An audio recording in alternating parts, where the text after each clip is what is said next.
HooXi is the worst leader Fuck. Counter-Strike has ever seen. Are you f***ing insane?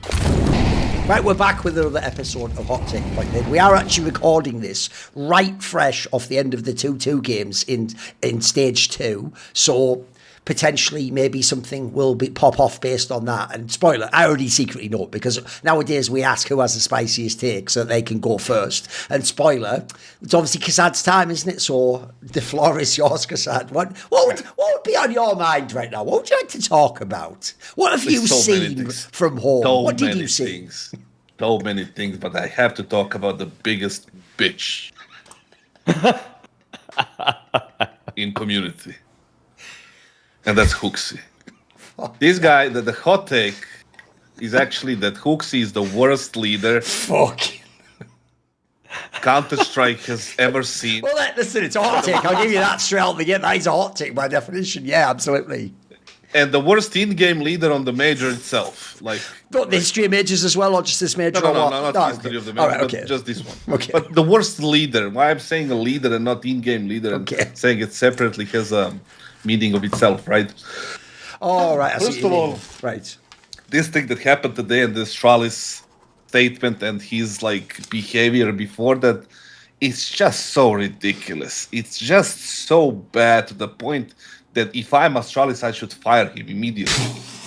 Straight up. How many hot takes are going to be built into this? It's mad. Keep going, keep going. After the game, immediately. The thing is like... yeah, straight after the game. Like, not even severance, doesn't get to go home, you're fired, get out.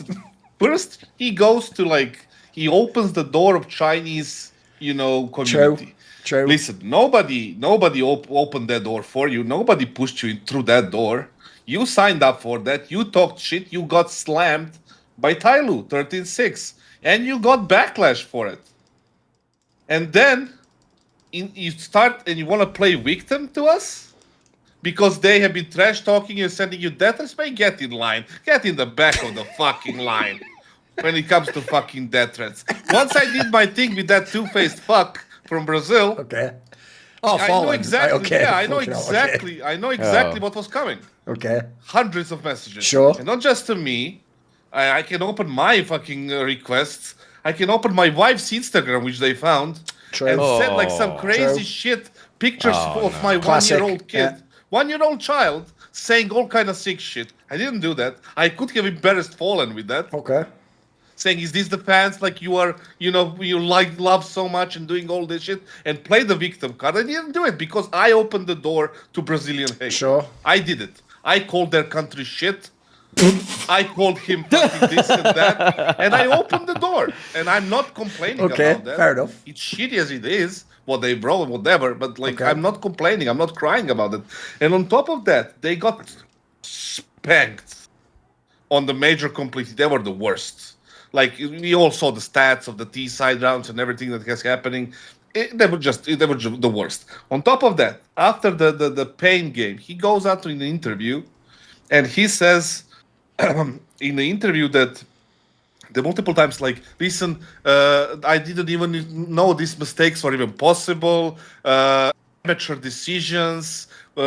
He's like passively aggressively pointing fingers at his own teammates. Not in a single sentence of the interview he said like, hey, listen, it was maybe my fault, maybe I should have done this, I'm gonna go back but see what I did wrong. Nothing about himself, but just about the team, the decision, amateur decisions, and this and that, and shifting the blame, and shifting, right?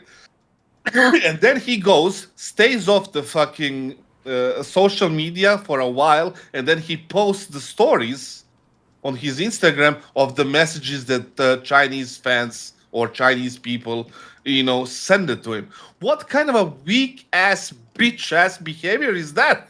Is that the leader that I want to follow in my next event? The weak-ass person whose ego and who is so insecure and whose ego is so weak, whose personality is so weak that he gets so flustered by what some random Chinese guy is writing to him. Or somebody's writing on Twitter. Like, who gives a fuck what people say? And also, if you are a public person in this little universe of ours, you are a performance-based, player. Oh, of course, yeah. And if you are open to praise like Giga Chads and all this, you need to be open to fucking criticism. Whatever the criticism might be. Hope there's going to be sick people no matter what you do. And you need, if that thing breaks you, if that's the thing that breaks you, you are not the IGL I want to follow. You are not the IGL for my team. You're just a weak-ass person. Go out of this fucking public space. Do something private. Work in a bank. Work in fucking McDonald's. Go to your little farm. Do whatever the fuck you want to do. But don't come here and play the victim card for me. In 2023, when he was doing the banter with me on the fucking Cologne desk, everybody thought it was funny talking shit back and forth. And, you know, but when he needs to receive shit, then he goes and hides. And his shitty-ass organization, the shadiest motherfuckers in the fucking industry, is posting on Twitter like fucking things. This is unacceptable. Sure. What the fuck does that even mean? That you're gonna post something? It's like, you know those people that beat up their wives and have domestic I don't personally, but I know of them. Yes, I do. Yes, and imagine them driving down the road and see the fucking billboard saying no to fucking. Oh, sure. By the way, we actually have that in like, toilets in England. Okay, Yeah, exactly. Exactly. Yes, true. This is gonna change things. True. I'm not gonna beat my wife anymore because of this fucking site. Sure. Yeah, because the abuse will stop because Astralis fucking Twitter page has brought a statement about it. Sure. How about you put some fucking time in your fucking game, you clowns? Instead of being the worst fucking organization in the last 5 years and being the worst team on the major.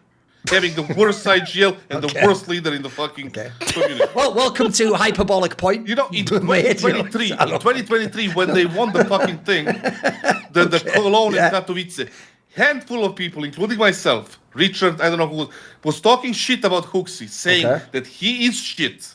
The only thing that made him good was the 4 players that played way above their capabilities. All at the same time on those events. NiKo, Mauisnake, Hunter, JKS. And that made him look better than he actually is, way better than. And we talked shit about him, saying that he's actually ass as an IGL. And we were getting ridiculed. We were being called like this and that. And I was getting the messages back then. Die, get cancer, fucking hope your family. There you go, he's done his catchphrase. Not to mention with the fucking children and all this shit. And that was fun back then when you read all those comments directed to me. I'm sure he was reading them, and it was funny to read when it pointed to somebody else. Why didn't you fucking step up and said like, hey guys, listen, this is not acceptable, or any of those fuckers? No, but right now people are virtue signaling, saying, oh, Kassad is pro-death threats. No, I'm anti-bitch. That's what I am right now. So many quotables in one section, I know. I can't. Yeah. Listen, man, the fuck so up. incredible. You're gonna be criticized. People are gonna be losing money. There's some sick people, twisted fucking fucks there, that's gonna be saying shit no matter what you do publicly. Because they are fucking betting, because they're cheering for another team, because you insulted them in some way. So shut the fuck up. Shut the fuck up, you little bitch. Man up. Take it, and then either fucking retire or continue playing. I don't give a fuck. But this type of victim behavior shit is the worst thing I have ever seen, and I wouldn't want that to be my IGL or any kind of leader. I wouldn't follow that guy. Imagine a fucking, figuratively speaking, war. You call that fucking guy? Yeah, this guy called me a noob. I don't want to fucking fuck this war. I'm going home. I'm staying away from this war. I'm going home. Like, fuck you. And fuck Astralis. And if you're watching this, fuck you, all of you. I have one last quick clarifying question though, just so we can get where we're at. You did, I noticed what the little trick he did there, people didn't see. The rhetorical device is, obviously we're all thinking that can't be true, that he's the worst leader, right? But then he did say he makes a distinction between leader and tactician, doesn't he? So I will just ask you this, Kassad. If we take aside leader and personality, as an actual IGL, is he all right? Yeah, I mean, all right, to some extent. I think he would understand the game. But what is all right is that mean top 10? No. Top 20 maybe. Top 30 probably. Yeah. Shit IGL doesn't make up for it. He's a fucking idiot. That's what it is. All right. I mean, I think the hot take of shut up, bitch, is just one of the best ever. Pretty good, isn't it? I know. It's an amazing take. And the idea they should have fired him shut on up the and spot. take it. Not even like he should be fired in general, Mary. Like the second the game ended, the guy from Astralis should have just gone, yeah, pack your bags, you're out. That's what they do in football, right? Okay, true. That's what they do in football. True. I will say this is the best time. I mean, Kassad said himself, and one of my favorite quotes ever from him, that the best time to kick a man is when he's already down. True. And he has done just that. He's right next to your feet, exactly. Easy access. I think I mean, Statsmeister posted it. A lot of people posted it actually. That the T side from Astralis was the worst of any team. Even Gaming Gladiators, technically, statistically, had a better T side in their own major run. So this is the perfect time.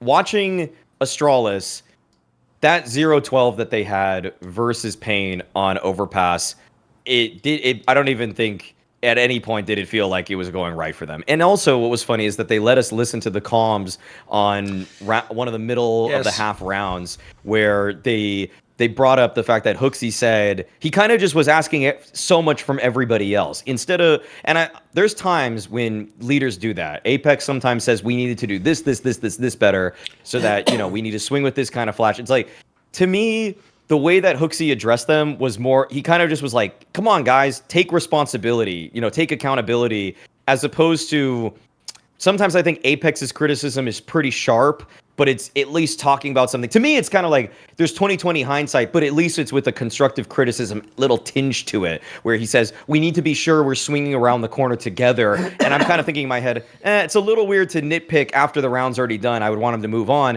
but at least it's constructive criticism, whereas HooXi's was listen to what's being said, take some responsibility, take some effing responsibility, and it's just like that's too nebulous for me. That was a little bit like you're just hoping that people play better, and it's not a concrete detail of what you could actually improve. And so there's actually pretty tangible ways you could poke holes in the leadership qualities that HooXi failed to exemplify. Also, I had my doubts about Astralis going into this stage because in previous tournaments that they played, we would get listen-ins on comms, and so frequently they were just like, nobody's listening, nobody's talking, nobody's doing this, and it's like, well, then it has to come from the leader. It has to. There does need to be more of an onus on him, because even though you have some fairly experienced players, Yabby's like the only guy that's really been to major playoffs before. Stair, on the other hand, he's a bit of a revelation in terms of how solid he's been as a star player, but he's still 21 years old or so, 22 at max.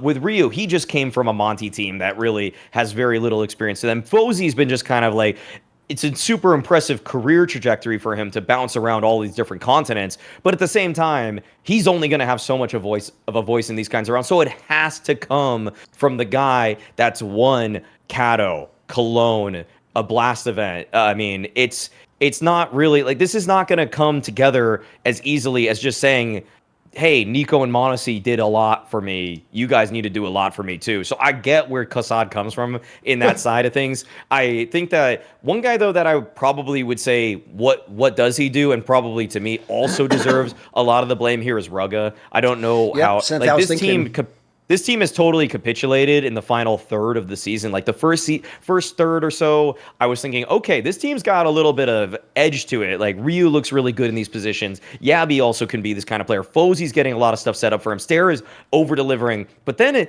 they kind of like sputtered out. Like there was this sort of period in the middle, like Pro League, and I think it was a PGL event, like the Bucharest run where they got to the grand finals with Foot, where I think, okay, wait, so we're seeing the tip top of this team, and then it just fell off a cliff, a major cliff. And it happened at the worst time for them, obviously, here at Stage 2, where they just looked like they were a shell of themselves. All of the problems completely manifested, full on display.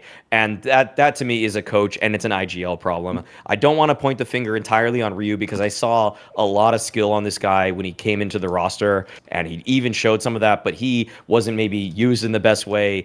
And this is the perfect time, Kassad. Congrats, you picked the time to pick a man when he was down.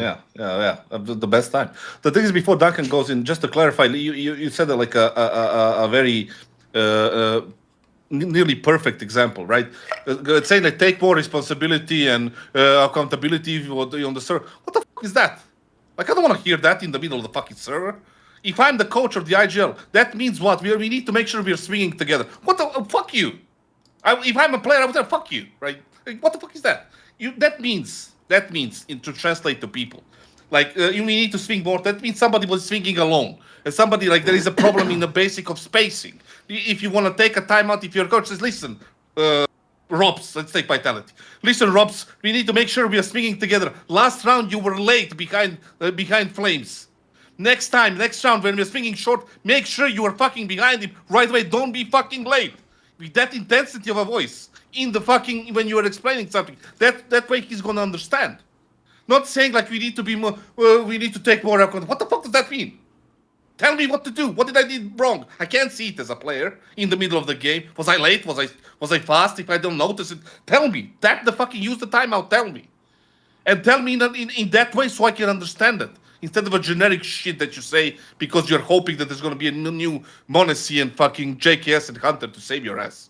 That's one thing. When it comes to Rugga, he looks like he's an assistant to the fucking janitor's secretary on the fucking company. Like, what the fuck are you doing? Like, there is nothing that he's doing. He's standing there like a mute. Like, worse than that little doll from fucking Spirit. Like, do something. So another hot take, jab it, which is better than Rugga. Okay. Like, you have a time, you have space. That's a hot take. Yeah. That's a good take. Okay. The thing is, like, do something. Get a warning. You're losing 7-8-0. Slam the fucking chair, something. Get the warning from the admin. Maybe that will shake up your team. Even though you're not doing anything anyway. So you might as well try something crazy at that point. But no, he decides that I'm just going to be quiet. Maybe I extend my contract for another 6 months, get my salary, and then I'll see. Maybe I go back to OG and then fucking suck some more money from the fucking organization. Okay, anyway, I think he's done that, right? All I'll say is, pretty good first 8 minutes or so, wasn't it? Again, could just be renamed to hyperbolic take, point made, somewhat, like. So anyway, well, I'll actually start in reverse order. I actually do agree on the Rugga HooXi part in terms of the leadership. That is actually one area where I've got to say, I actually do wonder if that's a problem HooXi has, because there's people, if fans don't know, not every, even though we call the role in-game leader, some players should just be called tactician. Some players are just good at reading a game or calling it. By the way, sometimes the one that reads the game and does the mid-round that's sometimes the secondary call. It's not even the main IGL. Sometimes someone calls one. But I do think people take for granted that because HooXi's Danish won championships and is 30 years old or whatever he is, that automatically he must be a leader. I've never seen him in that way ever in my life. Like when he was in Copenhagen Flames, looked like he was just a tactician. No one had any expectations for that team. In G2, as we say, just like the best fucking players in the universe pretty much. Like, I don't know how much you need to lead those players. They're all finished products at that point in time. They're all mega at their roles.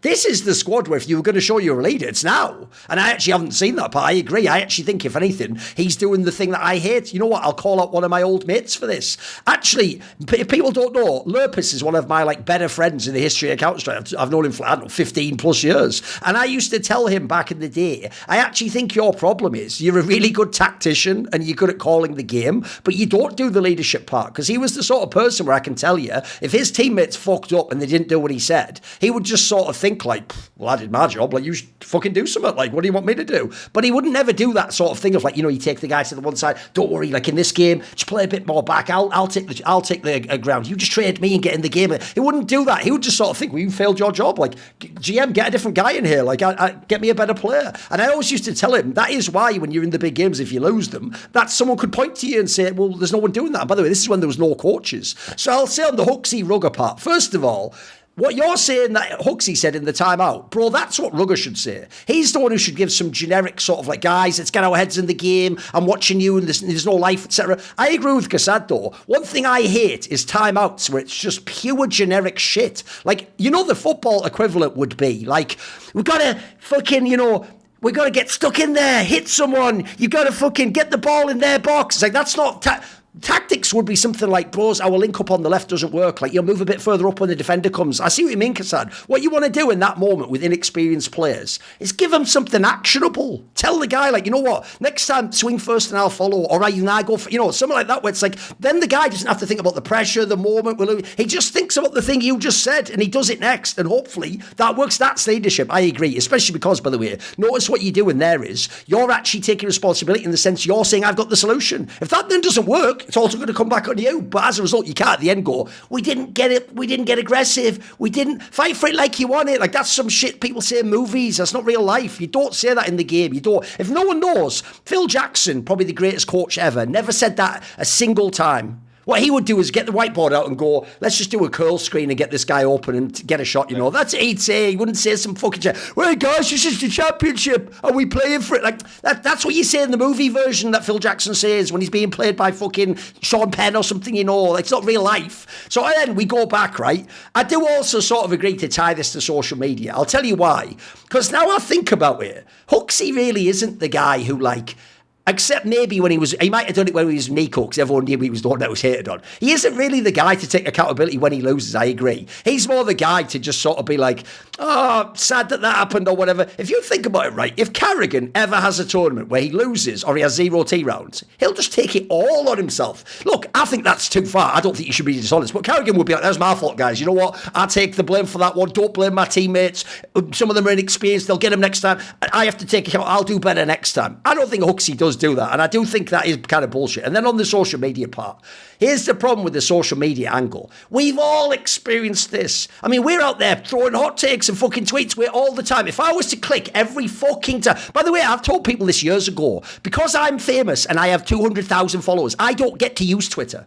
I don't get to have fun. You know, like, hey, it's great, I'm reading it. I don't get to do that because every single opinion I give as someone with 200,000 followers will have a really stupid comment. It'll have an insulting comment. It'll have a comment that'll maybe say some shit like that about my mum or the fact I'm old or the fact... And I know if I click that button... I made this joke years ago that my favourite fans were Russian fans because back in the day, actually, it didn't do the auto-translate. You had to click that button to translate. And I used to joke, well, I just don't click the button because that button may as well say... Do you want someone to say fuck your face? It's like, no, I don't, so I'm not going to click that. So I just see the Cyrillic and I go, I think I'll skip that comment. So I do think people have to start taking accountability because this whole Astralis thing of like, ban them, police the internet. First of all, that's never going to happen, dumb fuck. That's not how the internet works. Even if Astralis or fucking ESL or Valve or Denmark itself tried to ban it, you're not in Denmark when you do the tweet, are you? You're at the event and the whole world, isn't going to make itself bubble wrapped so that you don't get a nasty comment. What you have to do, and I'm being serious right now, is take personal responsibility.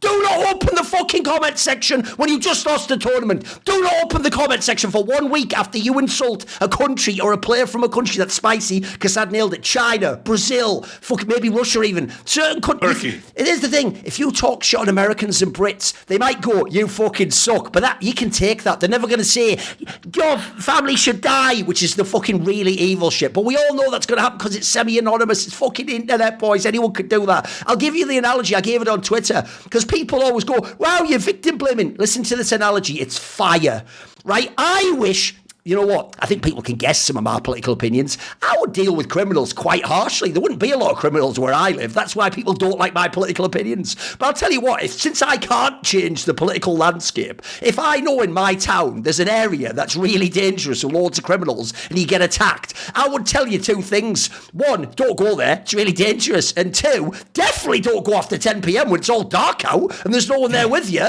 Like, that's what going on Twitter when you just lost a game or insulted someone. When you click that comment section, here's the question I'd put to HooXi. What did you think was going to be in there? Did you think there was going to be a request from a Chinese fan like, love you, HooXi, should I go back to... They're going to say, fuck your face, and then if they're really evil, they're going to run down every single thing that could make you hurt if they can do it. So you don't open it. I actually live this philosophy. Haven't you noticed, guys? I'll be totally vulnerable right now. A couple of years ago, like when I flamed Fallen, I used to read the fucking stupid comments that used to hurt my feelings as well. Have you noticed, though, that doesn't seem to get to me the last few years? I can have more fun with it. I've gone back to being like the Thorin of 10 years ago, where it's playful, it's all the beak for... That's because I don't read the replies. I actually take accountability that if I keep clicking it, I'm doing self-harm at that point in time. I'm giving those... Essentially, here's the fucked up analogy. Those guys aren't just wrecking me. I'm like bending over and pulling my pants down for them. Like, why would I do that? You know what? In this analogy, like, I'm not even going to participate in this. I'm going to stay as far away from lunatics as I can. Or I'm only going to let people ask me questions when they pay me in some way, because that's a mega gate, by the way, to get retards out of the way. If you want to get idiots off your back, make him have to pay to ask you a question through a Patreon or a sub or something. That's a mega filter right there. So I do think they should take accountability in that sense. Like, that's one area where everyone still does this thing to this day. Like, look at this is terrible. And then lastly, I'll tell you real reason, kassad, why he posted those comments and those screenshots. Even though I don't think he was doing it purely narcissistically, what you do that for, let's be real, is you want people to go, oh, that's really fucked up, and give you sympathy. That's the way you're going to temporarily, that's going to be like the soothing balm for that rash that's like really irritating you and itching you. Everyone in the scene's going to go, oh, that's terrible, HooXi. Oh. And by the way, I'm with you, HooXi. The things they say were terrible. To say that shit about your dad is fucking beyond the pale. That is mental. A second detail I'll also throw out there, as kassad pointed out. I will say this as well. Do you know another area you can be responsible? If people talk shit on my family, what can they say? Who do they know? What family do I have? I also don't get to use social media. You know that fun part of social media when you're a normal person where you post your family and you say, hey, it's my birthday, or my dad I don't get to do that. Because if I did that, every tweet, not even for this shit, by the way, not flaming people, if I just said that, like, Monty's overrated, I'd get people telling me shit about whatever family member I have, whatever situation has happened, because people are evil. So if you go out and put on the internet, not just that you had a tragedy, but that specifically like your dad died, or in kassad's case, that you've had a child, people are going to target you. People who are nutters are going to go, oh, that's ammunition for me. I'm going to use that, actually. I'm sorry, it's called OPSEC. Opponent security. You have to do this if you want to be a famous person. You also have to be really careful, because otherwise, if they use it, mate. If they didn't know that, they wouldn't know it. And now I know you're going to go, but then I don't get to use social media. I just said I don't get to, bro. I've been on Twitter for like fucking, I think I was on Twitter since 2009. I got to use it for like 3 years. It was fun when I was tiny and all the industry was small. We all commented back and forwards, and we only used to follow each other. There was no algorithm to put your tweet out of containment to everyone. That isn't Twitter anymore. Twitter nowadays, if you're famous, is when you take out the tweet, you're not tweeting to your friends. You're getting a mega horn and you're saying to everyone in that room, hey, this is what I think. Anyone who wants to reply can reply. That's what Twitter is. I'm sorry. That is social media. That is Instagram. Also, here's the other one that people don't know. I know what you mean, kassad. There's a detail that's subtle that people have missed here. On Twitter, at least that is like actually the main area. If that's an Instagram request, bro, you went to that page. You wanted to see what the Instagram requests were. 99% of Instagram requests I ever had were Brazilians telling me to unalive myself, kassad, after every time I said anything about Fallen. The requests are probably one of the most trash, zero chance it's a nice comment ever. Like, at this point in time, bro, are you just on like a pity party tour where you're just trying to find every person on the internet who wants you to go fuck yourself? Like, mate, I can tell you, here's the last thing I'll say as well. I don't care what anyone famous. Shocks might be more famous than me. I disagree with people like her. You know the whole thing of like, I just mute and block them. There is an unlimited amount of morons in this world. You cannot block them all. Your block button will just waste. You'll get some of them so they can insult you once. What you'll mean is this. Everyone gets to insult you once for free. That's a shit fucking deal when there's millions of fans, by the way. You might think you'll block them all. You won't. And also, I don't want to blow your mind. They can make another account. They can just make, if you block them, they should make a second account, can't they? If you don't, by the way, if you don't actually read the comment, they won't make a second account. They'll just keep screaming into the void, won't they? So no, I'm with you. Even though actually I do think some of the things they said were beyond the pale. No one has any control over that, do they? So I know what you sort of mean. On the trash talk one, I'm definitely with you. I do think the lead, here's the thing, if you make it only as a leader, that's fine. Maybe I'll think as a tactician he's slightly better than you, but I'm also in the same pack. I don't think he's some elite IGL. I don't think he should be on a much better team than this. I actually sort of agree on some of I think you did a good job on that, actually. I thought you'd overcooked the hot take, but actually the little rhetorical twist he did on the leader part was pretty good, actually. That was pretty good. I'll give you that one. That was pretty good. And lastly, I won't go into it much, but it's true also.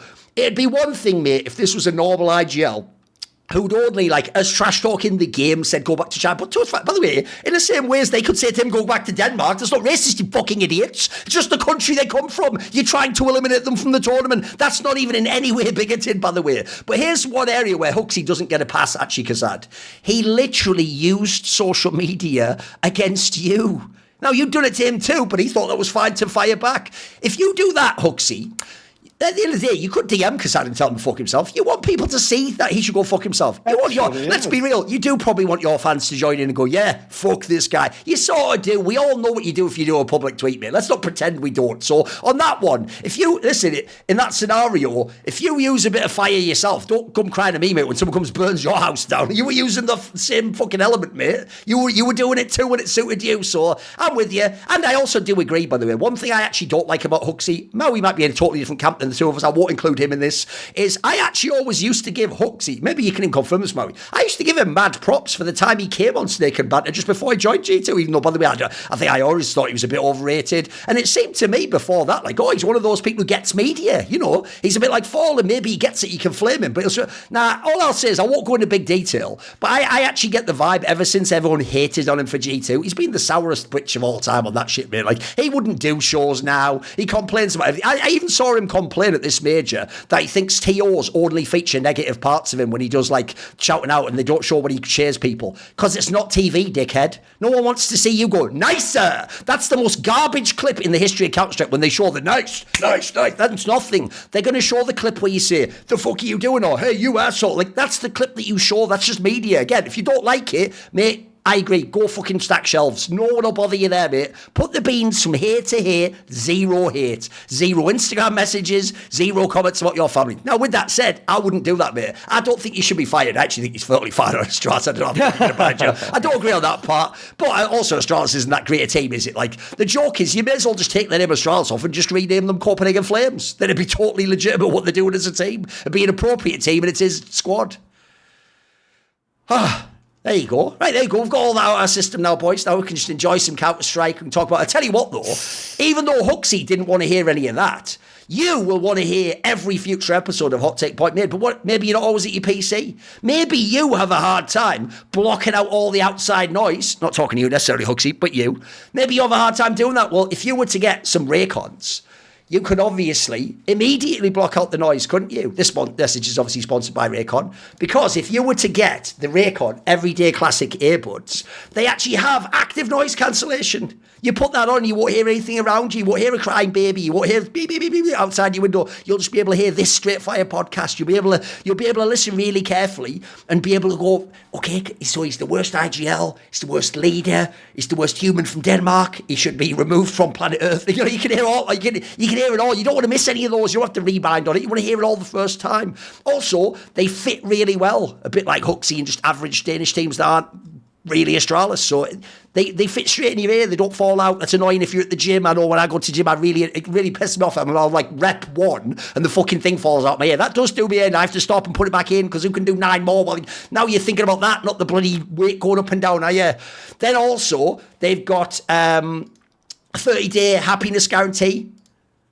If you don't like it, I bet they wish they had this for Ryu. If you don't like it after 30 days, no problem. You can get it back. No issue. And actually, unlike Ryu on Astralis, 3 million happy customers. Everyone's loving them. Everyone's really enjoying the Raycon. So, since Father's Day is soon, that's I want to make this clear, that's a purely coincidental detail. It is literally just Father's Day soon. It's on the 21st of June, obviously. Father's Day soon. Go to buyraycon.com/hottake to get 15% off. Maybe buy some for your dad, buy them for someone else in your family, buy them for someone who likes podcasts, who likes listening to stuff. Thanks to Raycon for sponsoring us. Buyraycon.com/hottake to get 15% off. Okay. Wait there 1 second. Do you want to do yours now, Maui? Are we going to you? Yeah, sure, I can do mine. I wonder if I should make it hotter, is the question. Go for it. Because, well, it's not a real question on this show. Surely always make it hotter. Okay, always. Okay. Well, actually, I'll just say what I did on my pick'ems. I'll say what I did on my pick'ems, and I'll put it like this, okay? I do not see G2 as a sustainable team. I do not see that this roster is going to... The first take is that I don't have them to make it to the playoffs. Okay. I definitely... They were, but I actually went as far to say I don't think G2 will win a game. I do not think that. I think G2 is an 0-3 team going into this stage of the major, and the reason for that is actually you look at the players on paper and you think, how is that even possible? How is that even possible that you've got Heavy God, Nertz being able to go 0-3? I just think the way they call is just way out of sorts. I don't think it has enough teamwork behind it. I think that they might have one of the better collections of individuals as a roster, but I think they have some of the worst strategies and teamwork of any stage 3 teams. And I think that Hunter has unfortunately not progressed as an IGL because he's just too selfish as an individual. I think he is still kind of wanting to be a fragger while trying to call strategies around himself. Like, he doesn't run first.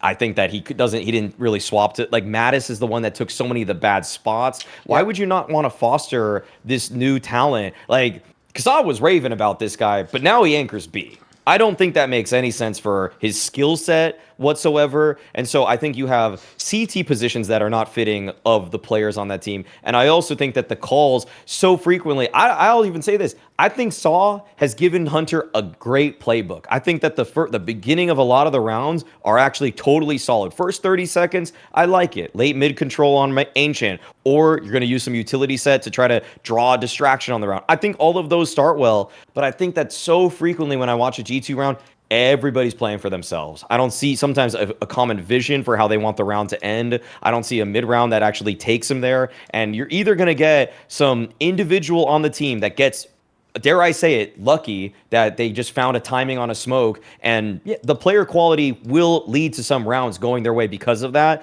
But I just don't think that Hunter has enough of a centralized vision for how he wants to finish rounds. And way too frequently do you just get a guy, even Hunter himself, even Mattis, even Nertz, even Heavy God. I feel like you have 3 guys, maybe I'll take Mattis out of it, but the other 3 guys who all just kind of want to do their own thing. And I don't think that Hunter commands enough respect in the mid round, or anybody for that matter, that it's going to make sense for them in stage 3. So yeah, I've got them 0-3. I don't think they're winning a series here.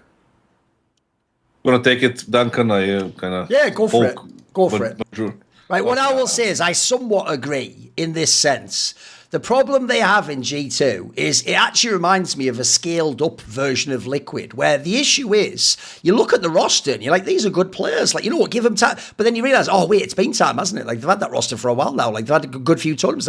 In fact, G2, they in theory had even more, but then they just added Nertz at the end, right? They were already a top 10 team in theory. So I know what Maui means. Like, put it this way, I wouldn't see any reason this team would actually get better than it is now, because they've had time to bed Nertz in. So my issue is this. There is one player on their team I actually think is like, no questions to be asked of. That's just Heavy God. And the problem is, that is probably the worst position to have a star player who's world class. Let's be real, guys. Did we not see all those blame Astralises? Did we not see kassad or Furia? It's not the position you want to have your ultimate best player be. You want your best player to be the AWPer or the aggressive rifler. These are the players that open the game up. Yeah, if you compare them with the really good lurky type rifler, yeah, that's awesome. That's a great combo. Without them, though, what happens is the really good lurky type combo and the anchor guy just gets loads of kills in rounds that don't matter, and you lose the game, and their stats look awesome and their ADR looks awesome, but you don't win the match. So one of my problems is, aside from Heavy God, every single person has questions against them. So Sun Pius, if people don't know, has actually had a much better stats the last few months. He's had some, by the way, he still has that bizarre thing where he's still a big game player. He just has to get to the playoffs, which they don't always do. The joke is, if you put him against Vitality in a playoff match, he'll probably have some good shots. But you won't put him against any random top 10 team, he can just be average sometimes. So he's not a star. Then you've got Nertz, right? Nertz came back to this team on the whole launders, like, your time in Liquid doesn't count. Mate, he's barely better than he was on Liquid. He's a little bit, and here's my problem with that. Actually, the reason why he needs to be way better is because the excuse he could have on Liquid was, this is one of the reasons I do that show with Loz Reposer, because we all realised eventually in Liquid, wait a minute, it doesn't make sense to have on G2 Mattis and Malbs, and then on Liquid Nertz and Liege. Like, bro, they each need one, which is why they did that swap, so that Liege gets Malbs, and then Nertz gets fucking Mattis. They did that swap, so what that means is you have a player playing for you. I'm sorry, Liege and Nertz, you need to be better than me. You've got someone playing for you, someone who sacrifices to make you really good. So I think Nertz is like a good player. I still think he has talent. I just don't see it right now. Again, not a star. Then you go down. I actually do agree on the Hunter point. The Hunter point is pretty obvious. The Mattis one's fine, by the way. Mattis and Malbs just play supportive roles now, and they actually frag fine for what they do. The problem I have with Hunter is this. Hunter, mate, I just did an episode of that roster mechanic with Loz, and one of the points we actually used as a framing point for the Mongols is, oh, don't worry, on Mongols, Blitz definitely also gives himself like nice positions and rotating positions on CT and sets himself up on T side, because who the fuck does he have? Mate, he doesn't have like Nertz. He's got 9, 10 and like a couple of like 19-year-olds and people who are just average at the game. Like if Blitz had these players in G2 and he did that, I'd call him out. I'd go, mate, you're being selfish. What the fuck? Take the red stat line so that Nertz can frag out. Take the red stat line so that the fucking, you know, in this case, I guess it would be like Heavy God the Star or whatever. I actually do agree. At the beginning of the year, did I not compliment on Twitter Hunter for fragging like a monster? The problem now is, mate, that's actually expected if you have some of the spots you do. If you don't do that, then I also just think at what point in time, like, you're an IGL bro. There's very few IGL. Listen, I'll just say it this way. You aren't Blitz, and you're definitely not Krabeni, by the way. He has demon aim. He's allowed to fucking be out wherever he wants on the map. He's allowed to call his own number. He can actually shoot people in the head. Hunter is still good, and for his age, by the way, he's actually very good. The problem is he's also not a star. So you end up with a team where there's one star player who's called Heavy God. Everyone else is like, well, I could be a star, or maybe I was once. It's like, but you're not now, though, are you? So I'm with you. Put it this way. They might only need one move, but you definitely need one move, in my opinion. This team, I'll make a prediction. This team doesn't make any semi-finals in the second season. They're just a team that like either goes out right before the playoffs or they make the playoffs and they lose the quarterfinals. Like, they're a team, but if I've seen them play a million best of threes where they win a map and they don't win the series, like, I actually do find them mildly underwhelming. I do also think they've hit the peak. Like, I tried to give Nertz time. I actually hope that would be the kickstart, that Nertz would come in, frag out. Then we'd have what I just said. You'd have the aggressive rifle that's been set up. Then you'd have case right up. At that point, some players doesn't even have to be that good. You just have to hit the odd up. Sure, Hunter calls some strats. I also agree on that one, by the way. I'll tell you what Hunter clearly misses. You should have fucking done the IGL when you had NiKo, mate. He would have helped you as the secondary caller. He would have been making the mid-round reads for you. Instead, you stupidly waited until he was gone, then you took on the IGL duties. That's your fault, mate. I didn't make you do that. I would have kicked the old HooXi out ages ago and done that transition. You could have even kept the fucking JKS lineup. But I heard you didn't like JKS. Well, you know what? Tough shit. Enjoy the team you got now. And on top of that, Wallace would probably stay too. Might be. Might be. 100%. Listen, I do agree. Sadly, I do have to agree with a bunch of things, you know. But also, yeah, you obviously like him. Yeah, but I mean, it's not. He also just wants to argue with me. That's the sad part. No, yeah. Okay. The thing is, like, I can't ignore some things. Like, it would be just very off-brand of me if I just, you know, ignore a couple of things that are, you know, happening with Hunter as well. But also, I noticed, Maui, that you didn't mention Saw at all. The only time you mentioned him is saying he gave him a great playbook. I don't think that's enough. And first thing I was going to say is that the more I watch G2, the more respect I have for Snappy, rather than less for Saw. Oh, right. I see what you mean. Because, you know, it's like, is the playbook that good? I don't know. Because, like, your players are not being used properly. Is it Hunter's decision that Mattis... By the way, I know what you mean, Kassad, because you actually could argue this G2 roster is pretty similar to those Eds rosters at the end of CSGO. Exactly. It's pretty similar talent level, right? Yeah. He even has two of the players. Absolutely. Yeah.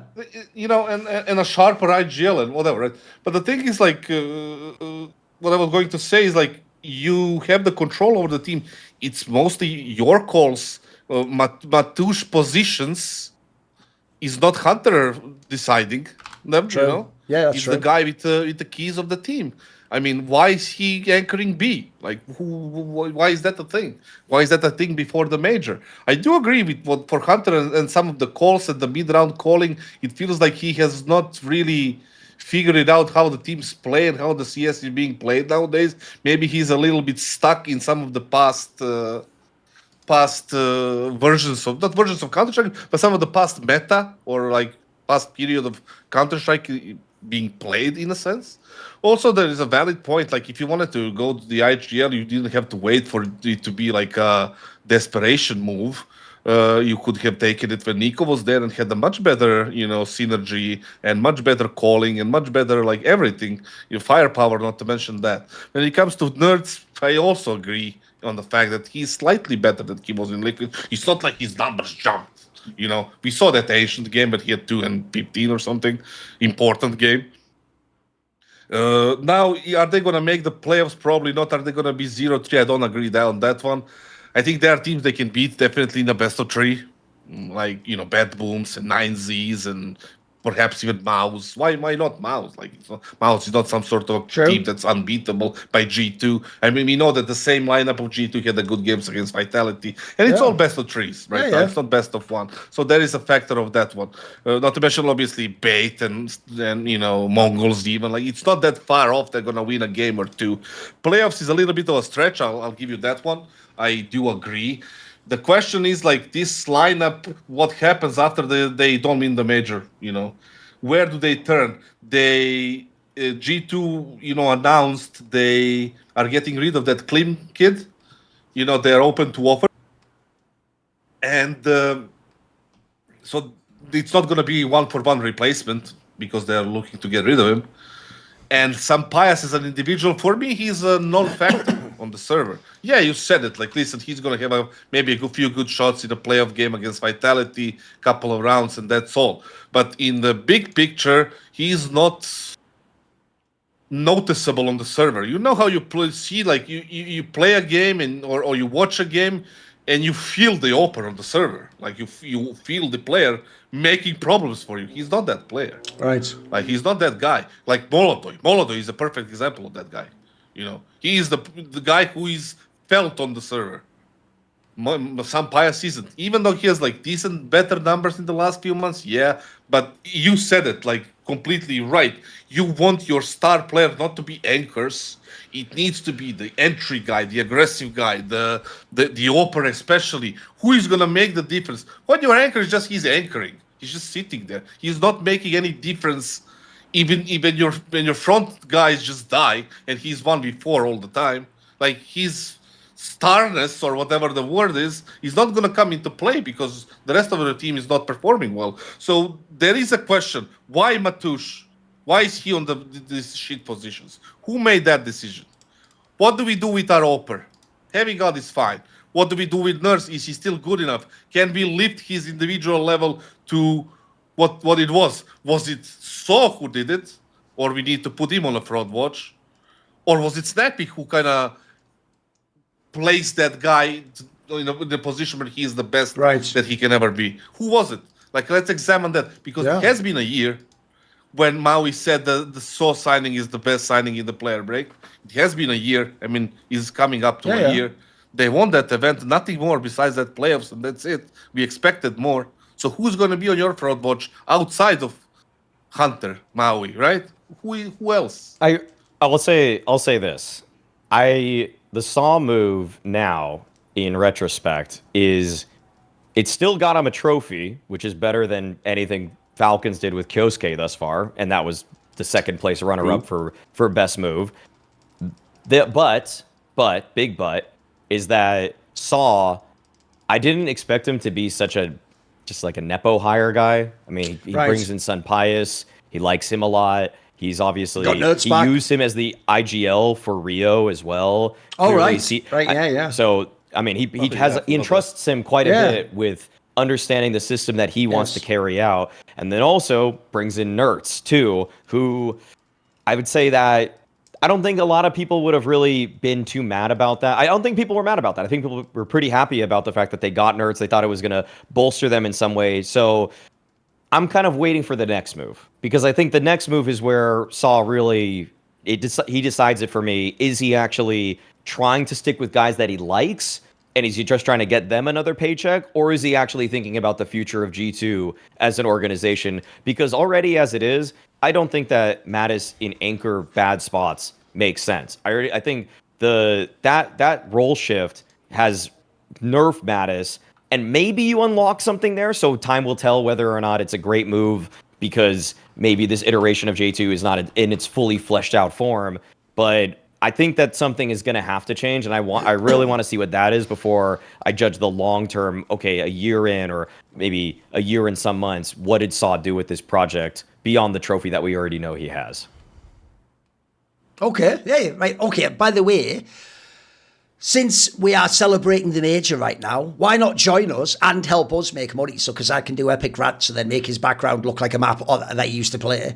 in Renegades and buy our t-shirt, because actually we've had a Tantalus thing out as the art designs for LFN, who does all the overlays, even did this one, I believe. He has actually helped make a dope abstract t-shirt of essentially, it's pretty sweet, I won't say which ones to avoid legal problems, but we don't have the rights to the logo. So what we've done instead is we've taken animals that represent all of the big teams that have the chances to win IM Cologne, and we've made an image, you can zoom in on the video, etc., and see this, and it's all the animals like battling each other in a cool way with sort of an anime style art. And crucially, if you buy this one, first of all, we want to do this in the future. This is kind of like a launch piece. And then also, we're hoping that in doing so, you can help support us. So this is a limited time only t-shirt. We ship to loads of countries around the world. Check out pricing and shipping information on the shop website. That is obviously lastfreenation.shop. If you're a US fan and you buy this and something else on the store, that eventually the total is over $60, you'll actually get free shipping as well. And it will be available until the end of June. So do not delay if you want to buy one. Go ahead and buy one now. I'd assume it's even like a stocks last type scenario. So support your favourite shows on Last Free Nation, like Hot Take Point Made, directly by purchasing our last limited edition Cologne 2026 Major T at www.lastfreenation.shop. And when I say support, you don't just support the network. I believe some of the actual money from this will also go to us, literally people on this show and the other Counter-Strike shows where we're showing this t-shirt. So why not support us and help us continue to do crazy rants and all the rest of it. Right, I have got a hot take now, boys.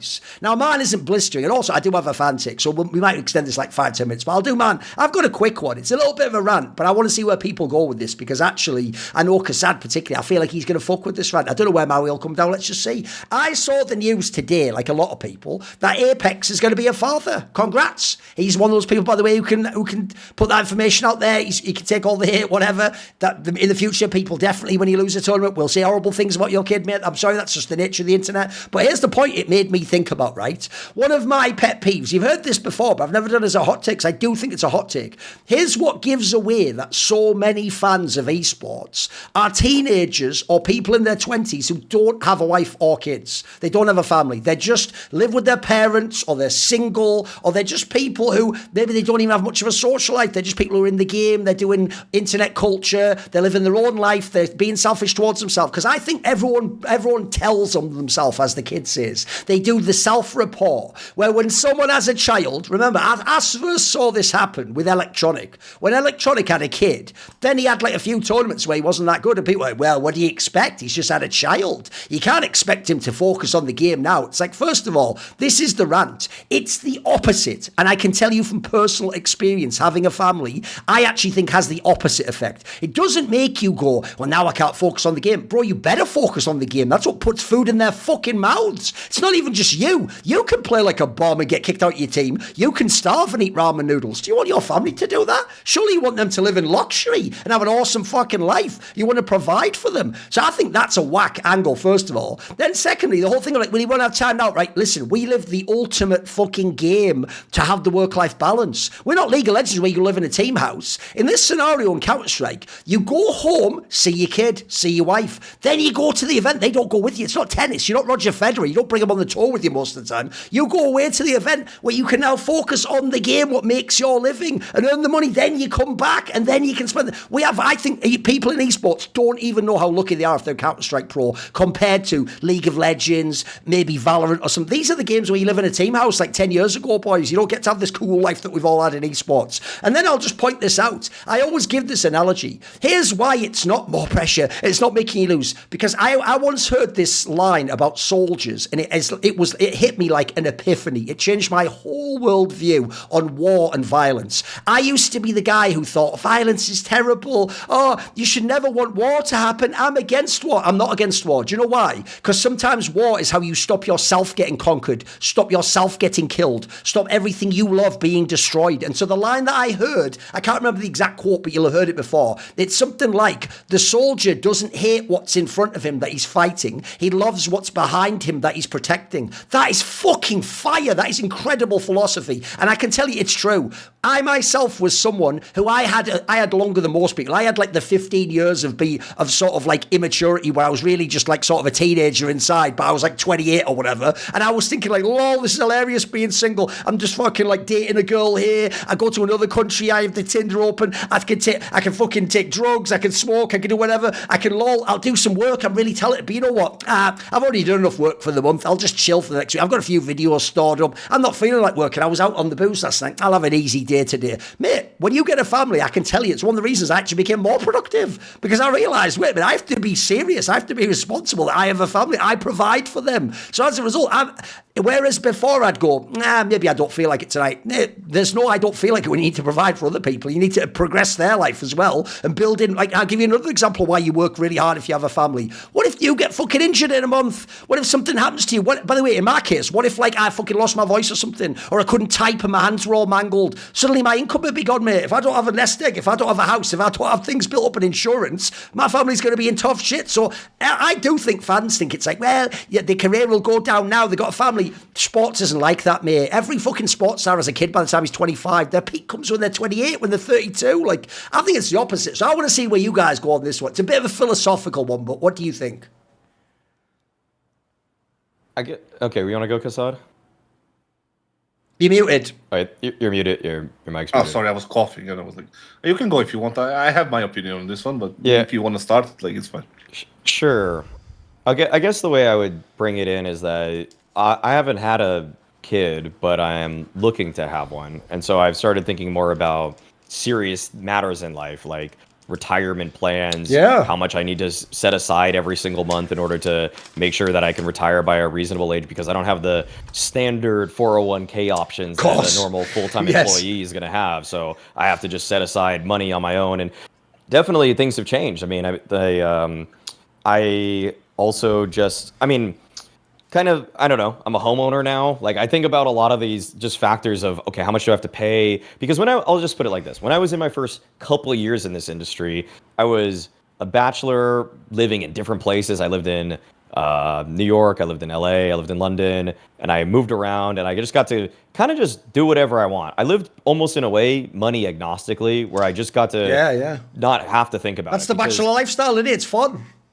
Yeah, and like, I mean, over 100 days of my year anyways are practically completely covered, because when you're working these events and going to it, a lot similar to being a pro player, you don't really have to spend that much money. Your TO is covering for your expenses for flights, for hotels, for the food that you eat. Like, you could, if you really want a penny pinch and you get to the space where I'm at now, you could pretty much spend like under just a couple tens of thousands of dollars every year. I didn't live like that, but I saw that it was actually viable, and I wasn't frugal, but I almost just got to reap the rewards of being in this position.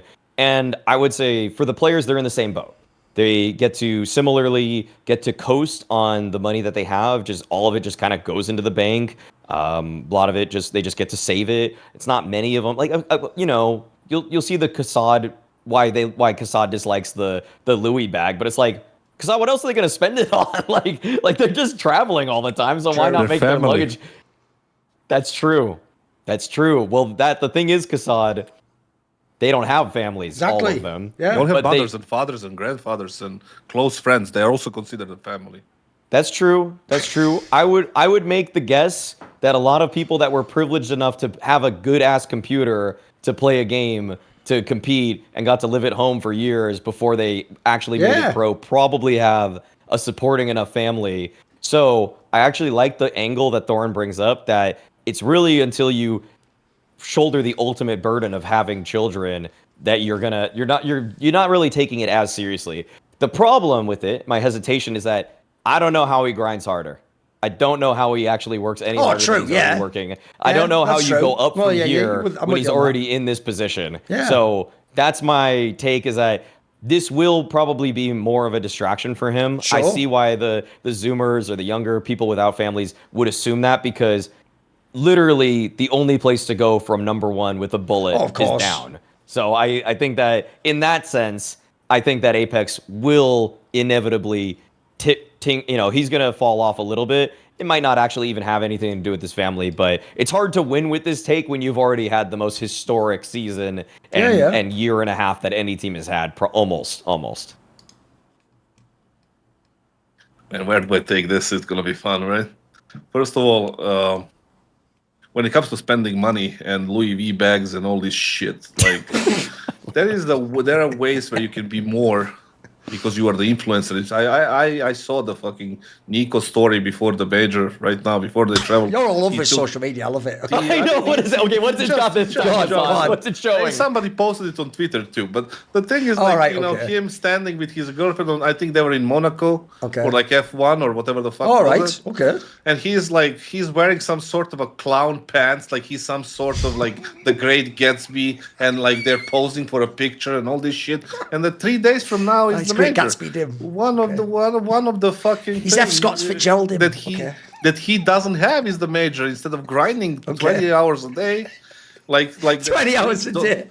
like I love that it. freak I love donk, it. like Okay. that freak donk is doing. He is 19 years old, but keep going. Well, whatever. But the thing is, like, he's posting pictures with his, you know, Sure. fiance, right? But pretty that childish. And the Louis Vuitton bags, how you spend your money. There are ways you can spend money. Instead of buying Louis Vuitton bags, you can, if you take care of your mother, father, brother, sister, whatever you feel like close to, you find couple of kids from Faceit that has high elo, but buy them PCs. Do stuff like that. Okay, Help fair community. In a sense, instead of buying a Gucci bag and a fucking Patek watch, because those things don't matter. You can't take that shit to your fucking grave anyway. And parading that on Instagram is just childish to me. It's just fucking shit. That's one thing.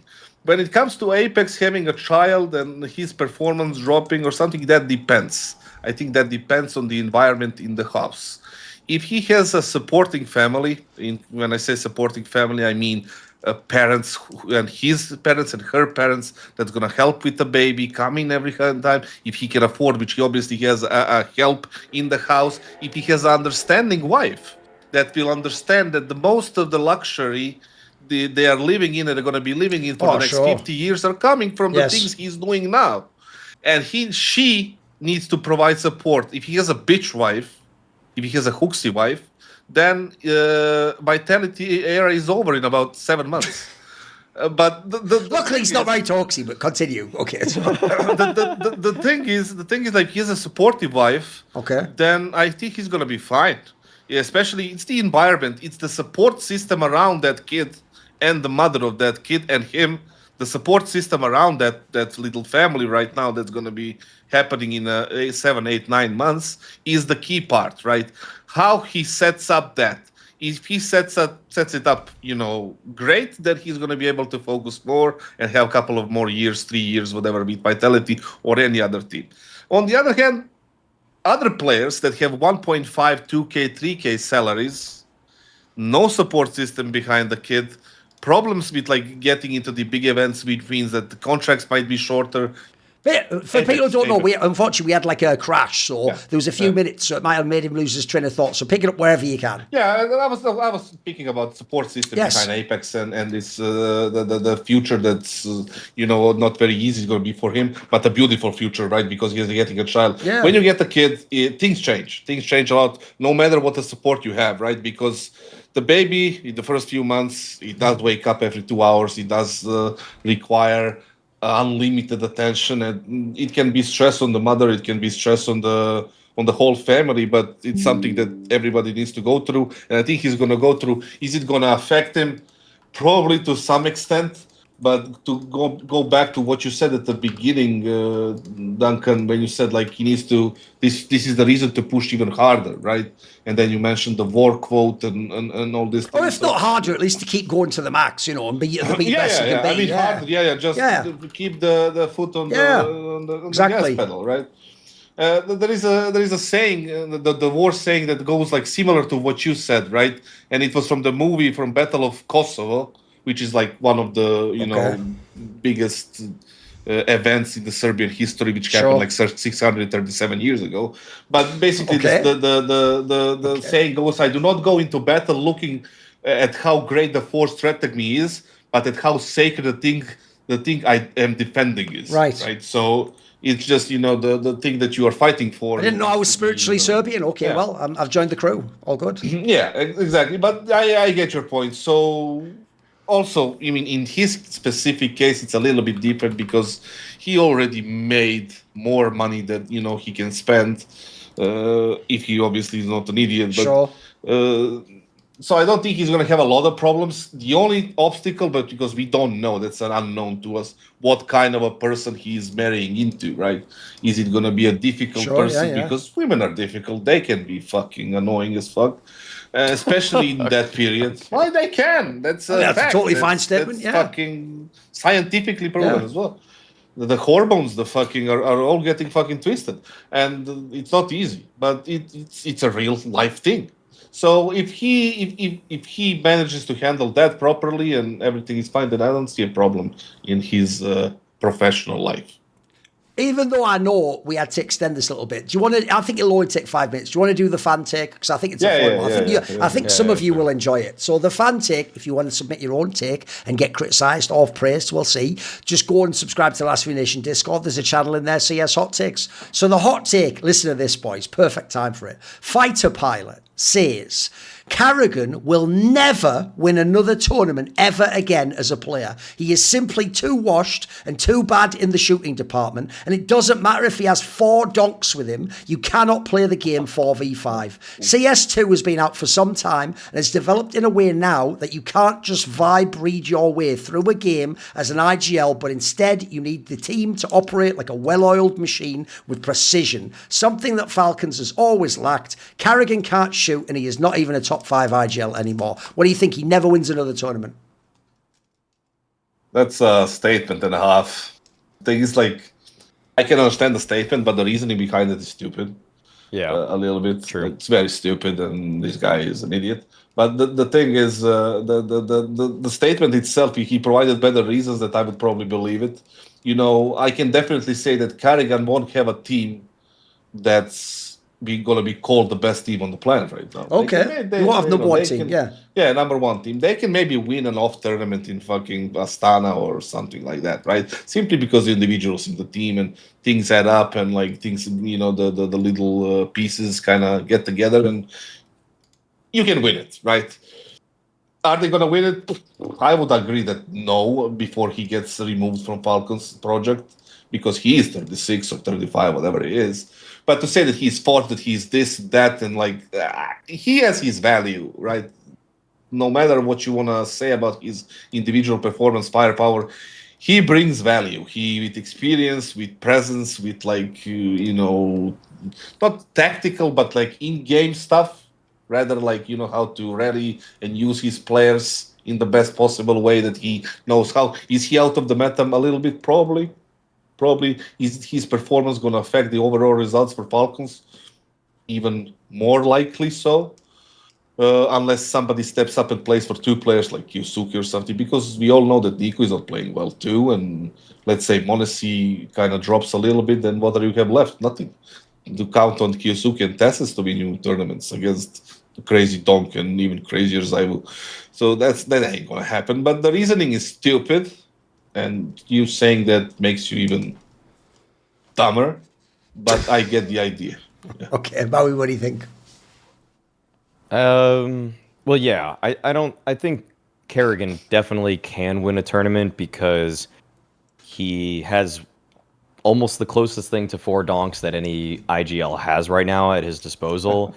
I do think that he has crossed the threshold of what's acceptable or even possible to win a tournament by having the rating that he has for the past 3 months, or really even this year. I'll remind people that the worst 2 tournaments in terms of individual ratings that anybody's won in CS2 for S tier lands are karrigan himself, who tied Ema, karrigan winning in Chengdu with a 0.81, Ema winning the Copenhagen major with a 0.81. That's even more ridiculous, by the way, what Ema did. But now karrigan is averaging worse than that with like a 0.7 something for the last 3 months. And I actually talked to Apex about this yesterday, about what he thinks about that what he thinks, like, as in like DM or came on your stream? No, I did an interview with him. Oh, okay, fair enough. For my okay, fair enough. For our separate sponsor. Okay. And I asked him about it. What does he think of karrigan's like how he's performing and everything like that? And Apex doesn't think it's acceptable to have numbers like that as an individual, which is why Apex himself focuses all the time on DM individual training whenever he can, making sure that he stays. And Apex himself kind of it's not like a benchmark that he has to hit all the time. But if he's getting beneath a 0.90, he knows he needs to focus on that a little bit more than maybe some other stuff, or just make extra effort to make sure that he's staying on top of that, because he knows that as an IGL, you'll have the one map where you put up like 6 kills and 17 deaths. It happens to like every IGL. It tanks your numbers, but you should still be reasonable in all the other games, especially the close matches.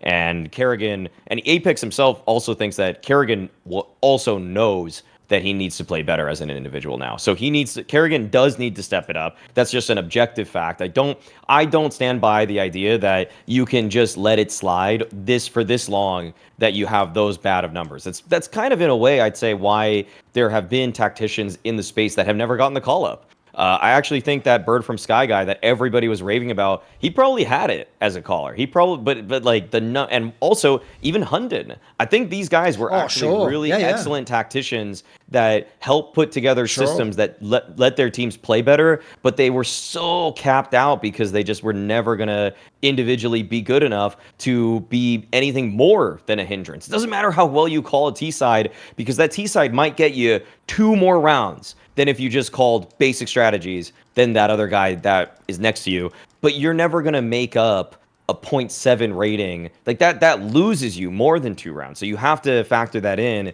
to the grand scheme of all of this. And I think karrigan right now is costing his team more rounds than he's winning them with calls because of his individual What was play. the exact number? What was the minimum amount that anyone ever won by? 0.81.